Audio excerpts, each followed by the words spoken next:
Hello everyone, welcome to my YouTube channel Mamta maths tutorial. और आज 12th class में lecture 117 है। हम कर रहे थे बेटा एक्सरसाइज 3.2 और उसके पहले 12 क्वेश्चन हम पिछले लेक्चर में डिस्कस कर चुके हैं। आज के लेक्चर में हम डिस्कस करेंगे रिमेनिंग सारे क्वेश्चंस को। तो सबसे पहले question number 13, if F of x हमें क्या दे रखा है, cos x minus sine x, 0 sign x, cos x 0 0 0 1, ये मैट्रिक्स दे रखी है। शो दैट, हमें क्या दिखाना है कि f ऑफ x और f ऑफ y इनकी मल्टीप्लाई क्या आ रही है, f of x plus y। तो पहले हम f ऑफ x ले, ये तो हमें गिवन ही है। f ऑफ y हम कैसे लेंगे, x की जगह y रख देते हैं, x की जगह y रखा, f ऑफ y आ गया। पूरी मैट्रिक्स में x की जगह क्या रख देते हैं, y रख देते हैं। अब दोनों मैट्रिक्स आ गई हैं और लेफ्ट हैंड साइड में क्या है बेटा, इनकी मल्टीप्लाई है। तो हम इन दोनों मैट्रिसेस की मल्टीप्लाई करेंगे रो की कॉलम के साथ। cos x cos y minus sin x sin y plus में 0, ये वाला एलिमेंट कैसे आएगा, minus cos x sin y minus sin x cos y plus में 0, और ये वाला एलिमेंट 0 0 0, ये तो 0 ही बनेगा। Next sin x cos y plus cos x sin y plus 0, ये वाला एलिमेंट कैसे आएगा, minus sin x sin y plus cos x cos y plus में 0। नेक्स्ट 0 प्लस 0 प्लस 0, तो 0 रह जाना है। थर्ड रो फर्स्ट कॉलम वाला एलिमेंट थर्ड रो की और फर्स्ट कॉलम की मल्टीप्लाई करेंगे, 0 प्लस 0 प्लस 0, ये तो 0 बनेगा। नेक्स्ट के लिए 0 प्लस 0 0 ही बनेगा ये। नेक्स्ट 0 0 प्लस में 1, तो ये 1 आ जाएगा। होगी मैट्रिक्स की मल्टीप्लीकेशन।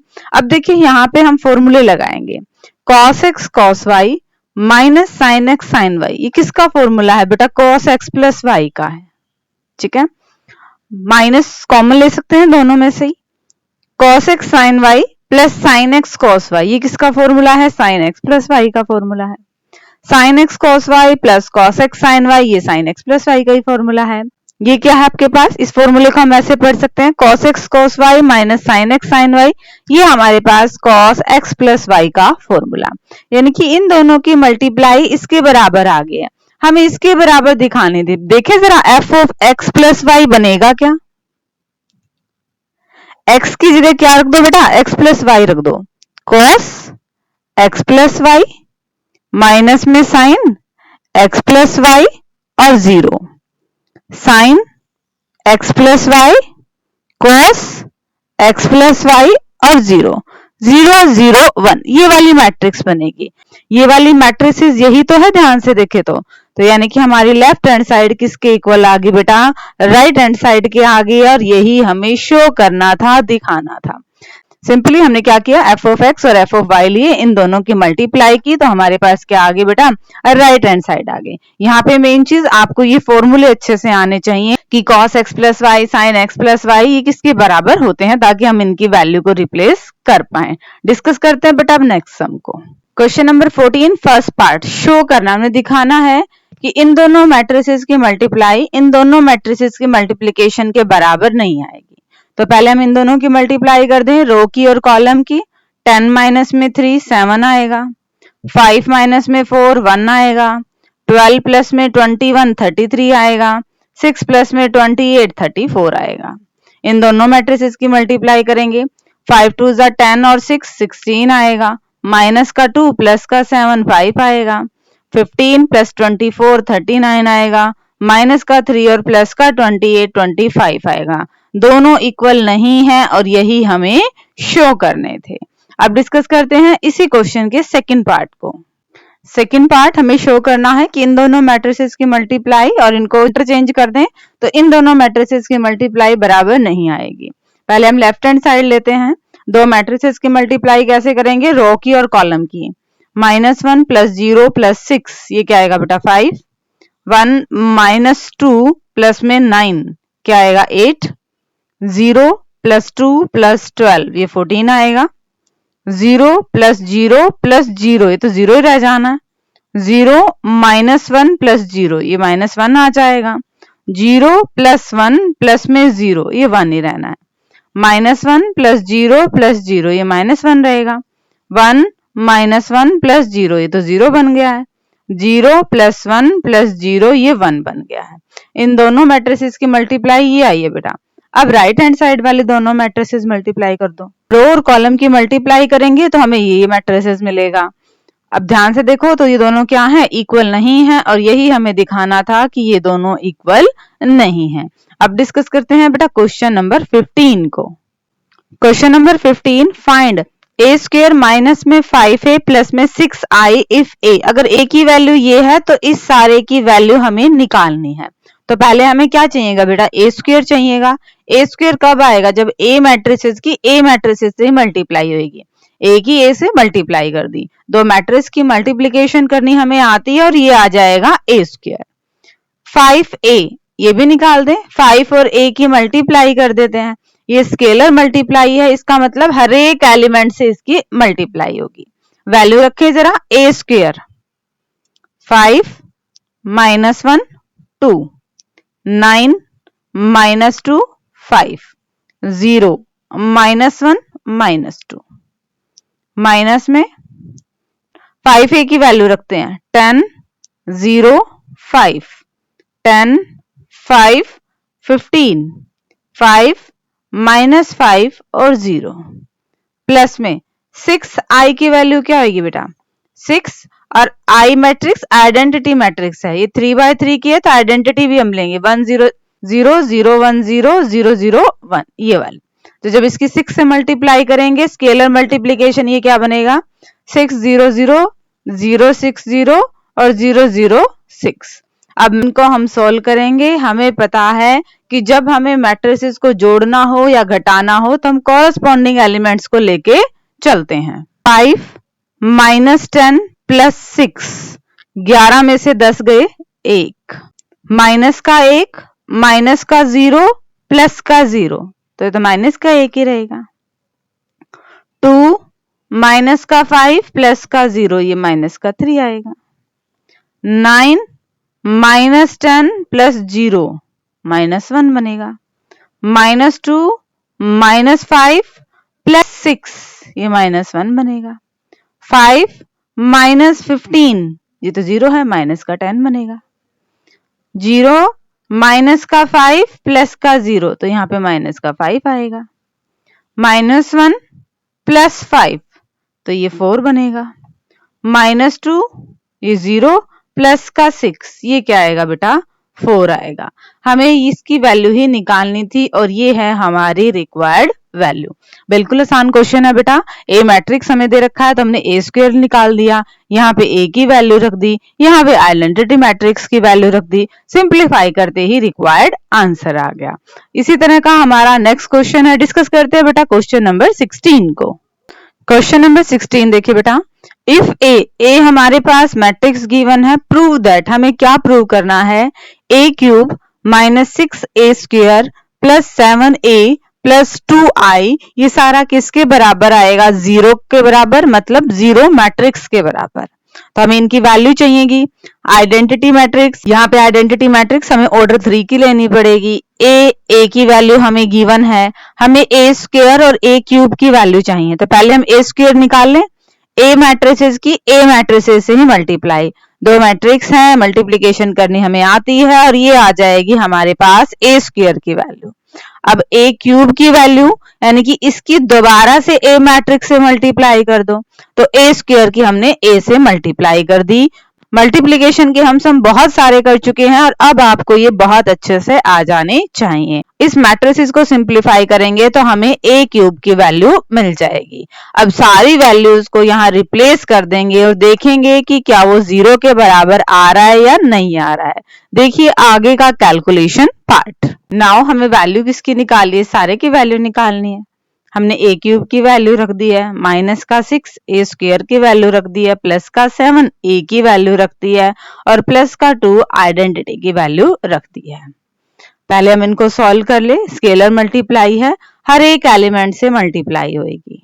यहाँ पे भी स्केलर मल्टीप्लिकेशन है, इस मैट्रिसेस के हर एक एलिमेंट से मल्टीप्लाई होगी। सेम यहाँ पे स्केलर मल्टीप्लिकेशन है, सबको सॉल्व कर दिया और यहाँ पे करना है मैट्रिक्स एडिशन। हम कॉरस्पॉन्डिंग एलिमेंट्स को जोड़ते जाएंगे। जैसे ही हमने कॉरस्पॉन्डिंग एलिमेंट्स को जोड़ा हमारी क्या आ गई बेटा, जीरो मैट्रिक्स आ गई। मतलब ये किसके बराबर आ गया, जीरो के बराबर आ गया। और यही हमें प्रूव करना था, हैंस प्रूव्ड। बिल्कुल आसान है। हम सिंपली जो हमें लेफ्ट हैंड साइड्स में टर्म्स चाहिए उनकी वैल्यू निकालते जा रहे हैं, फिर उन्हें रखा और सिंप्लीफाई किया तो राइट हैंड साइड आ रही है। डिस्कस करते हैं बेटा नेक्स्ट सम को। क्वेश्चन नंबर 17, इफ ए की वैल्यू हमें गिवन है एंड आई भी आइडेंटिटी मैट्रिक्स भी हमें गिवन है, फाइंड के, हमें के की वैल्यू निकालनी है सो दैट कि ए स्क्वायर किसके बराबर है, के ए माइनस में 2i। अगर इसके बराबर है तो हमें के की वैल्यू निकालनी है। तो अब पहले इनकी वैल्यूज ही निकाल लें। यहाँ पे ए स्क्वायर है लेफ्ट हैंड साइड में, तो ए स्क्वायर मतलब ए इंटू ए। मैट्रिक्स की मल्टीप्लीकेशन करनी हमें आती है, रो और कॉलम की करते जाएंगे। और ये आ गई बेटा ए स्क्वायर की वैल्यू। हमें गिवन क्या दे रखा है, ए स्क्वायर इक्वल टू के ए माइनस में 2i। यहाँ पे सबकी वैल्यूज रख दें। ए स्क्वायर की वैल्यू हमारे पास है, के एज इट इज रहेगा, ए की वैल्यू हमारे पास है, और आइडेंटिटी मैट्रिक्स भी हमें गिवन है। सबको सिंप्लीफाई करें, ये के है, स्केलर है तो पूरी मैट्रिसेस के एलिमेंट से मल्टीप्लाई हो जाएगी। -2 भी स्केलर है, हर एक एलिमेंट से इसकी मल्टीप्लाई होगी। अब देखिए जरा, 1 -2 4 और -4, ये किसके इक्वल है, यहाँ पे दो मैट्रिसेस का सम है। हमें पता है मैट्रिक्स एडिशन में क्या करते हैं, हम कोरस्पॉन्डिंग एलिमेंट्स को जोड़ते हैं। तो 3k में क्या जुड़ा बेटा, -2। यहाँ पे क्या आएगा, -2k। इन दोनों को ऐड करेंगे तो 4k। यहाँ पे इन दोनों को ऐड करेंगे तो -2k माइनस में 2। अब दो मैट्रिसेस इक्वल हैं, मतलब कोरस्पॉन्डिंग एलिमेंट्स हमारे पास इक्वल हैं। आप इनमें से किन्हीं भी एलिमेंट्स को इक्वेट कर लीजिए, k की वैल्यू सेम आएगी। जरा करके देखें, 1 इक्वल टू 3k माइनस में 2, इधर लेके आए, 3 इक्वल टू 3k और यहां से k की वैल्यू क्या आ रही है बेटा, 1 आ रही है। अगर हम इन दोनों को इक्वेट करें तो माइनस का 2 इक्वल टू माइनस का 2k, माइनस से माइनस कैंसिल आउट, 2 से 2 कैंसिल आउट, k की वैल्यू क्या आएगी, 1। यहाँ पे हम इक्वेट करें 4 इक्वल टू 4k, यहाँ पे भी k की वैल्यू 1 आ रही है। और ऐसे ही अगर हम इन एलिमेंट्स को इक्वेट करेंगे तो k की वैल्यू क्या आएगी बेटा, 1 आएगी। और हमें k ही निकालना था। बिल्कुल आसान क्वेश्चन। हमें एक रिजल्ट दे रखा है, उसमें हमने वैल्यूज को रिप्लेस किया, हमें k चाहिए था और इस तरह से आया कि दो मैट्रिसेस इक्वल हैं। हमें पता है मैट्रिक्स इक्वल कब होते हैं, जब उनके कॉरस्पॉन्डिंग एलिमेंट्स इक्वल हो जाते हैं। और जैसे ही हमने कॉरस्पॉन्डिंग एलिमेंट्स को इक्वल किया, हमें k की वैल्यू मिल गई। अब डिस्कस करते हैं बेटा क्वेश्चन नंबर 18 को। Question number 18, if a equal to a, ये मैट्रिसेस दे रखी है एंड i आइडेंटिटी मैट्रिक्स है ऑर्डर 2 की, मतलब i की वैल्यू क्या है, 0 0 1, ये है। शो दैट, आपको ये दिखाना है कि आइडेंटिटी में a मैट्रिक्स जोड़ें तो आइडेंटिटी में a मैट्रिक्स माइनस करने के बाद उसकी इस मैट्रिसेस से मल्टीप्लाई करेंगे तो ये इन दोनों का रिजल्ट सेम आएगा। पहले हम लेफ्ट हैंड साइड देख लें बेटा, आइडेंटिटी प्लस a, आइडेंटिटी की वैल्यू हमारे पास है, a की वैल्यू हमारे पास है, हमने दोनों को जोड़ दिया है। अब हम क्या निकाल रहे हैं, आइडेंटिटी माइनस में a। आइडेंटिटी मैट्रिक्स हमारे पास है, a मैट्रिक्स हमारे पास है, दोनों को घटा दिया। बट राइट हैंड साइड में क्या है, इन दोनों की मल्टीप्लाई है। तो हमारे पास एक मैट्रिक्स तो ये है, एक मैट्रिक्स ये है। हम इन दोनों की मल्टीप्लाई करेंगे सिंपली जैसे मैट्रिक्स मल्टीप्लिकेशन करते हैं, और देखेंगे क्या क्या रिजल्ट इसके बराबर आ रहा है। देखिए बेटा आगे का कैलकुलेशन पार्ट। जैसे ही बेटा हमने मैट्रिक्स की मल्टीप्लाई की, हमारे पास ये टर्म आ रही है। टेंजेंट अल्फा बाय 2 था, तो टेंजेंट अल्फा बाय 2 को हमने क्या लिख दिया, साइन अल्फा बाय 2 अपॉन में कॉस अल्फा बाय 2। यहाँ पे भी टेंजेंट अल्फा बाय 2 की वैल्यू रिप्लेस की, यहाँ पे भी टेंजेंट अल्फा बाय 2 की वैल्यू रिप्लेस की, और यहाँ पे भी टेंजेंट अल्फा बाय 2 की वैल्यू रिप्लेस की। नेक्स्ट स्टेप में हमने क्या किया कि एलसीएम लिया है, चारों जगह चारों एलिमेंट्स पे एलसीएम लिया है। अब यहाँ पे ये ऊपर फॉर्मूला बन रहा है बेटा, cos A cos B plus sign A sine B, cos A minus B का। यहाँ पे भी ये फॉर्मूला बन रहा है, माइनस का कॉमन ले लिया, sign A cos B minus cos A sine B, sign A minus B का। सिंपली यहाँ पे भी sign A cos B minus cos A sine B, sign A minus B का। यहाँ पे भी sign A sine B plus cos A cos B, ये cos A minus B का। नेक्स्ट में इनको सॉल्व कर लिया है। अल्फा में से अल्फा बाय 2 घटाएंगे तो अल्फा बाय 2 ही बचेगा। यहाँ पे भी अल्फा में से अल्फा बाय 2 घटाएंगे, यहाँ पे भी अल्फा में से अल्फा बाय 2 घटाएंगे, और यहाँ पे अल्फा में से अल्फा बाय 2 घटाएंगे तो क्या आएगा, अल्फा बाय 2। कॉस से cos cancel out 1, sine by cos tangent, sine by cos tangent, ये कैंसिल आउट 1। और ध्यान से देखें तो यही हमारे पास क्या था, आइडेंटिटी प्लस ए था, लेफ्ट हैंड साइड थी। ठीक है बेटा, पहले हमने लेफ्ट हैंड साइड की वैल्यू निकाली, ये आ रही थी, फिर हमने राइट हैंड साइड की वैल्यू निकाली, वहां पे दो मैट्रिसेस की हमने मल्टीप्लाई करनी थी। जैसे हमने मल्टीप्लाई किया उसे इस फॉर्म में लेके आना था, तो सिंप्लीफाई तो करना ही पड़ेगा। टेंजेंट की वैल्यू रिप्लेस की, एलसीएम लिया, फॉर्मूला लगाया, तो वो वापस हमारे पास किस फॉर्म में आ गए, लेफ्ट हैंड साइड वाली फॉर्म में ही आ गए। अब डिस्कस करते हैं बेटा नेक्स्ट सम को। Question number 19, a trust fund has rupees 30,000 that must be invested in two different types of bonds, कि 30,000 रुपए के दो बॉन्ड बनाने हैं। The first bond pays 5% interest per year and the second bond pays 7% interest per year।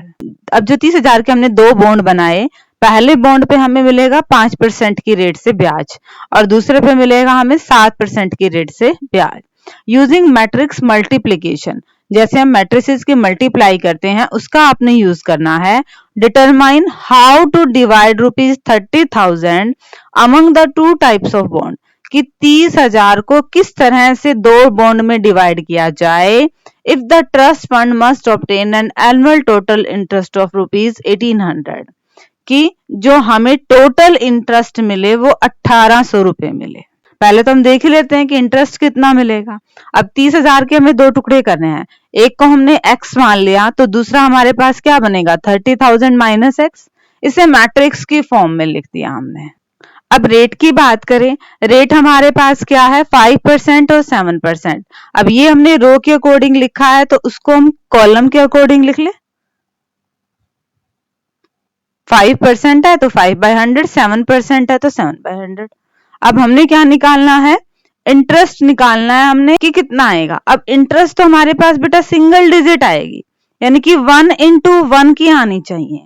तो हम A B की multiply करेंगे या बी ए की मल्टीप्लाई करेंगे, हम करेंगे ए बी की मल्टीप्लाई, क्योंकि ए का ऑर्डर क्या है 1 into 2, बी का ऑर्डर क्या है 2 into 1। ए और बी की मल्टीप्लाई करेंगे तो ही हमें 1 ऑर्डर 1 की मैट्रिक्स मिलेगी। मल्टीप्लाई करें जरा, x की इसके साथ क्या आएगी, 5x बटे में 100। 30,000 माइनस x किससे मल्टीप्लाई करेंगे तो 7, 30,000 माइनस x अपॉन में 100, ये सारा हमें ब्याज मिलेगा। बट ब्याज तो हमें कितना पूछ रखा है 1800, तो इसको किसके इक्वल कर दो बेटा, 1800 के इक्वल कर दो। बाकी तो एलसीएम लेना है, आर पार गुना करनी है और एक्स की वैल्यू निकालनी है, वो काम इजी है। मेन काम यही था क्या, कि एक तो हमें बॉन्ड के दो टुकड़े करने थे। हमने मान लिया कि एक तो x रुपए है और बाकी कितना बचेगा 30,000 माइनस x। इसको हमने क्या कर दिया कि रो की फॉर्म में लिख दिया।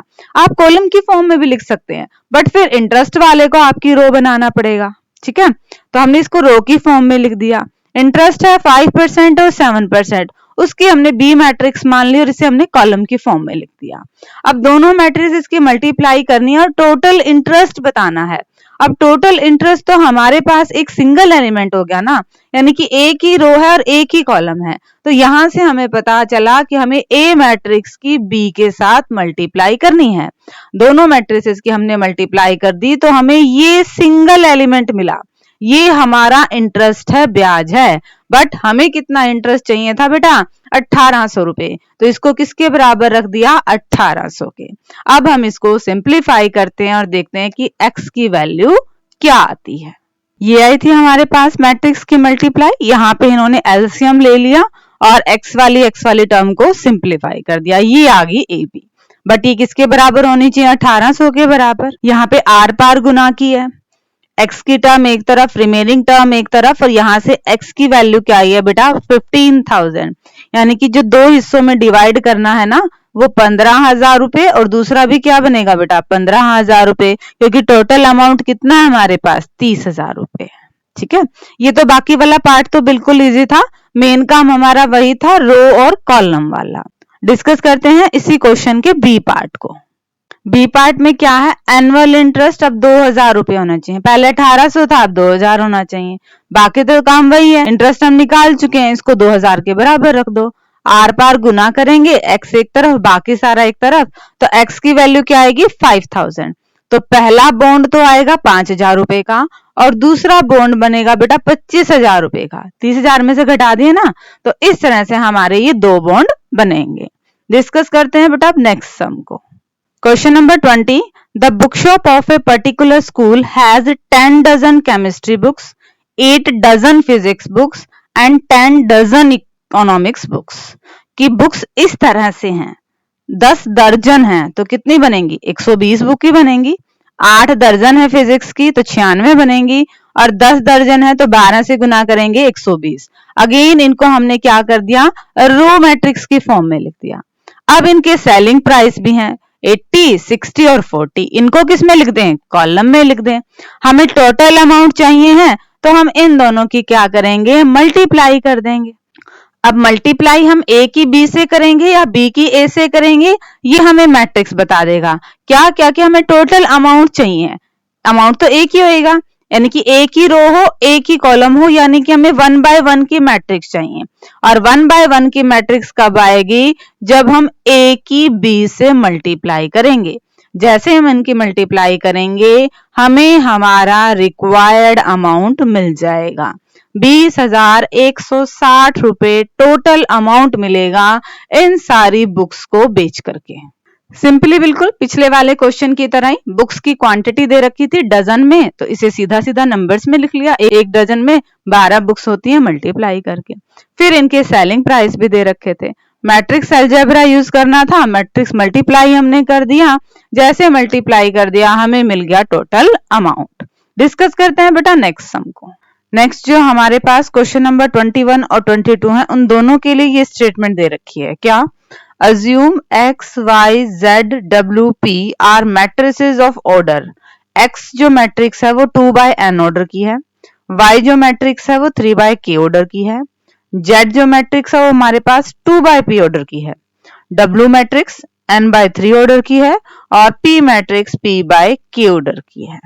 Choose the correct answers question है, और नीचे 4 ऑप्शंस हैं और आपको करेक्ट ऑप्शन चूज करना है। पहले क्वेश्चन नंबर 21 देखिए बेटा, the restrictions on n, k and p so that py plus wy will be defined are।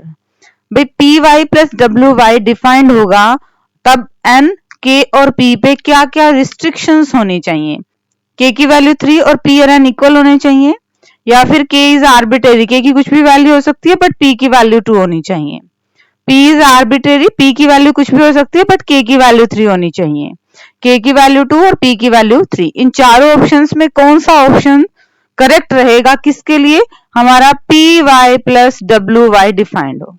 अब देखिए बेटा ध्यान से, py प्लस wy डिफाइंड का मतलब कि ये दोनों ऐड हो जाएंगे। अब कोई भी मैट्रिक्स जो आपस में ऐड होंगी मतलब उनका ऑर्डर क्या है, सेम है, तभी तो वो ऐड हो रही हैं। अब हम देख लें इन दोनों ही मैट्रिसेस का ऑर्डर क्या है। पहले हम py को डिस्कस करते हैं। py का मतलब p मैट्रिक्स और y मैट्रिक्स की मल्टीप्लाई। अब p मैट्रिक्स का ऑर्डर क्या है बेटा, p बाय k, और y मैट्रिक्स का ऑर्डर हमें क्या दे रखा है बेटा, 3 बाय k। अब हमें पता है इन दोनों मैट्रिक्स की जो मल्टीप्लाई होगी वो कब पॉसिबल है, जब इस मैट्रिक्स के कॉलम और इस मैट्रिक्स के रो क्या है, बराबर हैं। तो इस मैट्रिक्स में कॉलम कितने हैं बेटा, k हैं, यहाँ पे रो कितनी है, 3 है, ये दोनों बराबर होने चाहिए। तो k की वैल्यू तो हमारे पास क्या आ गई है, 3 आ गई है। हमें रिस्ट्रिक्शन निकालनी थी ना, k की वैल्यू हमें मिल गई है। एक चीज और, जो हमारे पास py मैट्रिक्स आएगी ना मल्टीप्लाई करके p और y की, उसका ऑर्डर क्या आएगा, उसका ऑर्डर हमारे पास क्या आएगा, p बाय k आएगा। py मैट्रिक्स का ऑर्डर हमने क्या निकाल दिया, p बाय k। अब wy को डिस्कस करते हैं। डब्ल्यू वाई जो मैट्रिक्स है वो डब्ल्यू मैट्रिक्स और वाई मैट्रिक्स को मल्टीप्लाई करके आएगी। डब्ल्यू मैट्रिक्स का हमारे पास ऑर्डर क्या है बेटा, n/3 है। वाई मैट्रिक्स का हमारे पास ऑर्डर क्या है बेटा, 3/k है। अब देखो जब हम इन दोनों मैट्रिसेस की मल्टीप्लाई करेंगे तो डब्ल्यू वाई जो मैट्रिक्स है उसका ऑर्डर क्या आएगा, n/k आएगा। ठीक है, अब ये दोनों मैट्रिक्स तभी ऐड हो सकती हैं जब इनका ऑर्डर सेम हो, मतलब p और n की वैल्यू क्या आनी चाहिए बेटा, इक्वल आनी चाहिए। n और p तो इक्वल आने चाहिए और k की वैल्यू 3 आनी चाहिए। ऑप्शंस के अकॉर्डिंग देखें तो हमारा ऑप्शन ए क्या आ गया, करेक्ट ऑप्शन आ गया। ठीक है बेटा, दोबारा देख लीजिए, यहाँ पे हम बात कर रहे थे P Y plus W Y. Main काम क्या था, हमें इसका ऑर्डर देखना है कैसा है। पहले हमने पी वाई को लिया, पी और वाई मैट्रिसेस की मल्टीप्लाई की, वहां से हमें पता चला कि पी वाई मैट्रिक्स का ऑर्डर क्या बनेगा, p/k बनेगा, बट k की वैल्यू क्या आएगी, 3 आएगी। फिर हमने डब्ल्यू वाई को देखा, डब्ल्यू और वाई मैट्रिसेस की मल्टीप्लाई करें तो डब्ल्यू वाई का ऑर्डर क्या आएगा बेटा, n/k आएगा। अब इन दोनों मैट्रिक्स का हमें क्या करना था, एडिशन करना था। दो मैट्रिक्स तभी ऐड होंगे जब उनके ऑर्डर सेम होंगे, तो यानी कि ये वाला ऑर्डर और ये वाला ऑर्डर बराबर है, नंबर ऑफ रोज बराबर होने चाहिए, p और n बराबर होने चाहिए। k की वैल्यू हम यहाँ पे निकाल चुके थे पहले ही 3। ऑप्शंस के अकॉर्डिंग हमें ऑप्शन हमारा ए करेक्ट ऑप्शन मिल गया। इसी पे बेस्ड हमारे पास क्वेश्चन नंबर 22 है, अब इसे डिस्कस करते हैं। Question number 22, if n equal to p then order of the matrix 7x minus में 5z किसके बराबर होगा। अब हमारे पास स्टेटमेंट थी, उसमें जो x मैट्रिक्स था ना उसका ऑर्डर हमें क्या दे रखा था, 2/n दे रखा था, और z मैट्रिक्स का ऑर्डर हमें क्या दे रखा था, 2/p दे रखा था। अब इन दोनों का एडिशन या सब्ट्रैक्शन तो तभी पॉसिबल है जब इनका ऑर्डर सेम हो, मतलब n और p तो क्या है, बराबर है।